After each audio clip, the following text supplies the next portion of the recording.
5 أنواع للصداع هتعرف في دقيقة امتى تطمن وامتى تقلق. الصداع مش نوع واحد، فيه 5 أنواع مشهورين وكل نوع ليه أعراض وعلاج. تعالى أقولك إزاي تفرق بينهم. أول نوع الصداع النصفي، غالبا بيكون في ناحية واحدة من الراس، الألم بيكون نابض وبيزيد مع الحركة، ممكن يكون مع غثيان أو ترجيع وحساسية للضوء أو الصوت. السبب بيحصل بسبب اضطراب في نشاط الأعصاب والأوعية الدموية المحيطة بيها، وبيتأثر بالتوتر أو قلة النوم أو بعض الأكلات عند بعض الناس. وقتها ممكن تعمل إيه؟ ممكن تدخل مكان هادي ومظلم وتشرب مية، ولو أنت متشخص قبل كده بالصداع النصفي خد العلاج اللي وصفه لك الدكتور، وممكن تبدأ بمسكنات بسيطة زي بنادول إكسترا وبروفين وكتافلام. تاني نوع صداع التوتر، تحس كأن في حزام ضاغط على راسك، غالبا بيكون بسبب التوتر أو قلة النوم أو الإرهاق. السبب غالبا بسبب التوتر النفسي أو السهر أو شد عضلات الرقبة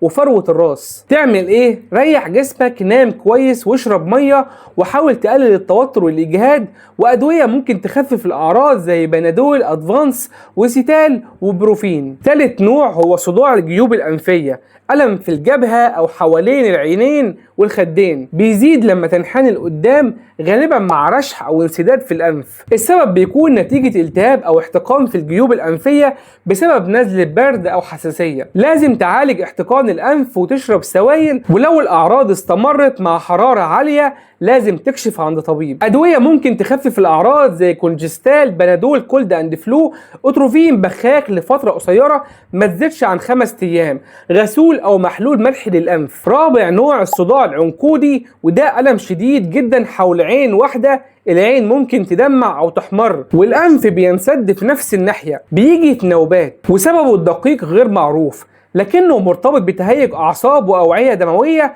حول العين. وقتها لازم تراجع طبيب الأعصاب، لأن النوع ده له علاج مخصوص، والمسكنات العادية غالبا ما بتجيبش نتيجة. آخر نوع وهو الصداع الثانوي، وده للأسف أسوأ صداع ممكن يجيلك في حياتك. بيكون صداع مع ضعف في الذراع أو الرجل، اعوجاج بالفم وصعوبة في الكلام، تشنجات في جدران الوعي، أو بعد خبطة على الراس. الصداع هنا مش مرض في حد ذاته، لكنه بيكون عرض لمشكلة أكبر وخطيرة زي نزيف بالمخ والتهاب سحائي أو جلطة أو ارتفاع شديد في ضغط الدم. وهنا مفيش دواء تاخده في البيت، لازم تتوجه فورا للطوارئ أو تتصل بالإسعاف فورا، لأن كل دقيقة ممكن تفرق. في النهاية افتكر إن الصداع عرض مش مرض، ومش كل صداع بيتعالج بنفس الدواء. لو الصداع جديد أو شديد جدا مع ضعف في الحركة أو اضطراب في الكلام أو تشنجات أو حرارة مع تيبس الرقبة أو بعد إصابة في الرأس، ما تتأخرش في طلب المساعدة الطبية. ولو الفيديو أفادك ابعته لحد بتحبه،